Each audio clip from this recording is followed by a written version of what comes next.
Under Donald Trump, you criticized the wall more than 50 times. You called it stupid, useless, and a medieval vanity project. Is a border wall stupid? Well, let's talk about Donald Trump and that border wall. CNN is the place where both sides can watch. And I think, my show is evidence of that. Because now people think you're full of shit. Yeah.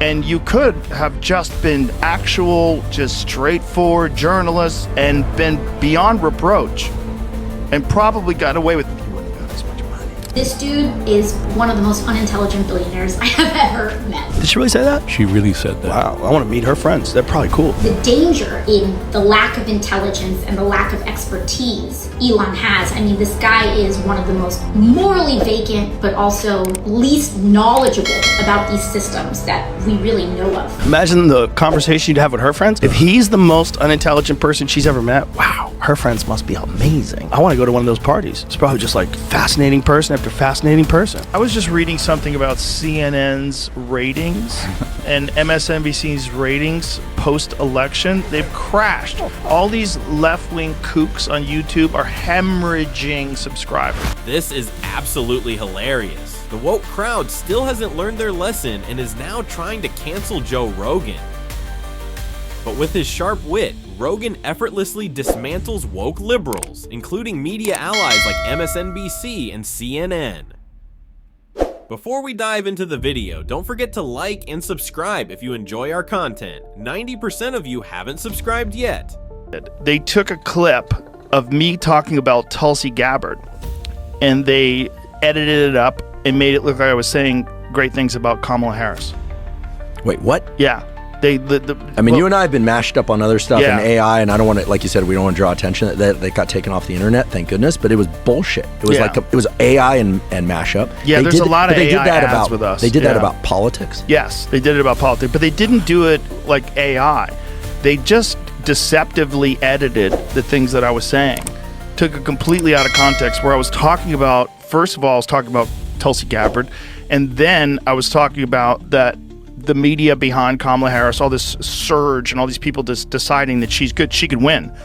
And they put the two of those together and made it seem like I was praising Kamala Harris and saying a bunch of things that aren't even true about her. Like I was talking about Tulsi Gabbard being a congresswoman for 8 years and about how she served overseas, two deployments in medical units dealing with people who were blown up from the war. Like, that's not something Kamala Harris did. It's something Tulsi Gabbard did. It's truly amusing how these woke individuals have the confidence to present this as if Joe Rogan actually said it. But after Rogan started dismantling them, he took every opportunity to expose their hypocrisy. I just think there's honest money and then there's dishonest money.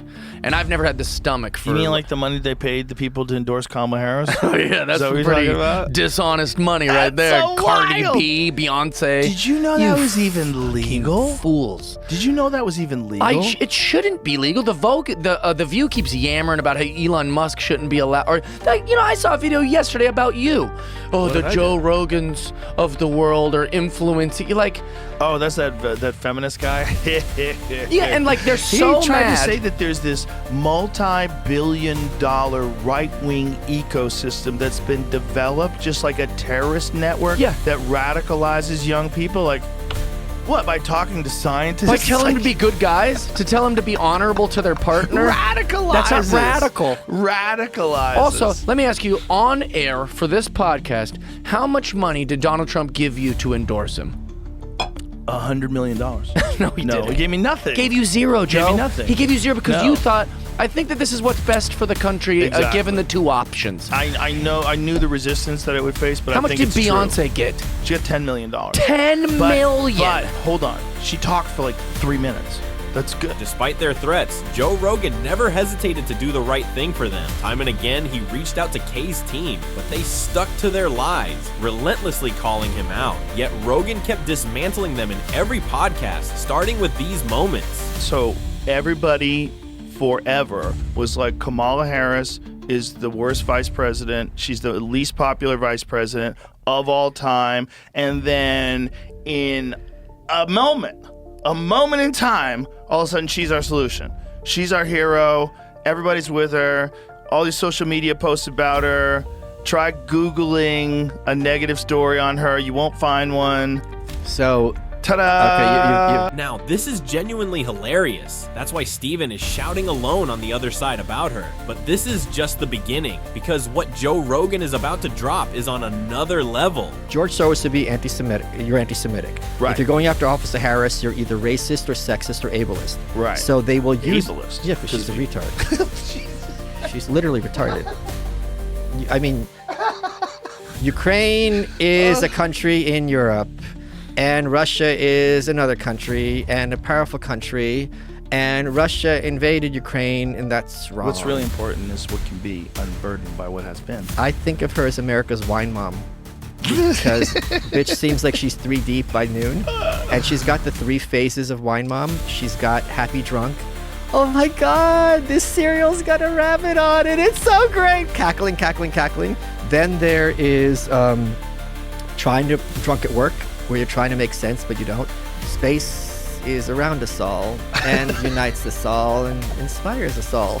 And then there's I'm being stern so you don't realize how plastered I am, and I'm making a point. That little girl was me. Now I'm going to go upstairs and don't knock on the door because I'm going to pass out. So those are her 3 ways she talks, and those are the wine mom phases. Just think about it. Every guest invited to Joe Rogan's podcast stood with him, completely dismantling Kamala Harris and her woke media. And if you think they're wrong, do yourself a favor and watch this video. Under Donald Trump, you criticized the wall more than 50 times. You called it stupid, useless, and a medieval vanity project. Is a border wall stupid? Well, let's talk about Donald Trump and that border wall. So remember, Donald Trump said Mexico would pay for it? Come on, they didn't. How much of that wall did he build? I think the last number I saw is about 2%. To fix the problem, you're doing this compromise bill. It does call for $650 million that was earmarked under Trump to actually still go to build the wall. I am not afraid of good ideas where they occurred, Anderson. So you don't think it's stupid anymore? I think what he did and how he did it did not make much sense, because he actually didn't do much of anything. We just talked about it. He didn't actually do much of anything. But you do want to build some wall. I want to strengthen our border. It's like she's a perfect combination of dumb and evil. She's the perfect Democrat at this point. She says nothing. She laughs in places she's not supposed to laugh. In essence, she's saying, I want to build a wall now. And she's saying Trump's flaw is that he didn't build a wall. How are people even considering voting for this? Just look at it. It's as if another interviewer is standing in her mind, trying to interpret the mess she's created. Meanwhile, Joe Rogan completely dismantled CNN's reputation, which has already been declining for years. Well, I think CNN is realizing that their ratings are dog shit. Yeah. And that having these highly polarizing editorial personalities like Stelter and Don Lemon and, Michael Malice is fucking hilarious. You know what he did? He put up, he goes, now that Chris Cuomo's gone, who's the alpha male over at CNN? And he put up a poll, and everybody said Anderson Cooper. I think Anderson Cooper came in first. Yeah. But it's like these guys, I personally, maybe this is just my bias, I want the news. I want objective news. I want someone to tell me what are the facts of what's going on and what's happening. I don't want your ideological slant. Yeah. I don't want this left-wing propaganda network, which is what CNN's become. The way I look at CNN now is so differently than the way I looked at CNN 15, 20 years ago. Yeah. I used to look at them as like, this is how I get the news. This is unbiased, professional news. They're going to tell me what's happening in Pakistan and what's happening in, Mogadishu. These are the real journalists that are telling you the news. Now I look at them, I go, you fucking propagandists. Like, what are you the right arm of Pfizer? Like, what are you doing? Yeah. It's just... Exactly. That's what everyone is saying right now. Joe Rogan's ability to speak the truth without hesitation is why people love him. And if CNN keeps going down this path, they'll soon be forgotten entirely. If you want to hear how he dismantled the rest of the woke media, just watch this. I want someone to tell me what are the facts of what's going on and what's happening. I don't want your ideological slant. Yeah. I don't want this left-wing propaganda network, which is what CNN's become. The way I look at CNN now is so differently than the way I looked at CNN 15, 20 years ago. Yeah. I used to look at them as like, this is how I get the news. This is unbiased, professional news. They're going to tell me what's happening in Pakistan and what's happening in, Mogadishu. These are the real journalists that are telling you the news. Now I look at them, I go, you fucking propagandists. Like, what are you the right arm of Pfizer? Like, what are you doing? Yeah. It's just... I think there's a market for real news. And it's really hard to find that now. It's really hard, especially outside of independent sources. Yeah. Yeah, and I guess if you're trying to even take a balanced approach to things, like, are you even going to be censored to the point where you can't even be a news outlet to begin with? I'm genuinely baffled by how the leftist media keeps spiraling into absurdity. It's beyond confusing. And when I say this, I'm also talking about the clowns on The View. Joe Rogan didn't hold back either. He took it a step further, dismantling their woke agenda and exposing the hypocrisy within their ranks, especially in Congress, by raising a critical issue they refuse to confront. The amount of money some of those Congress people are worth, and you're like, you tell me how. You tell me how.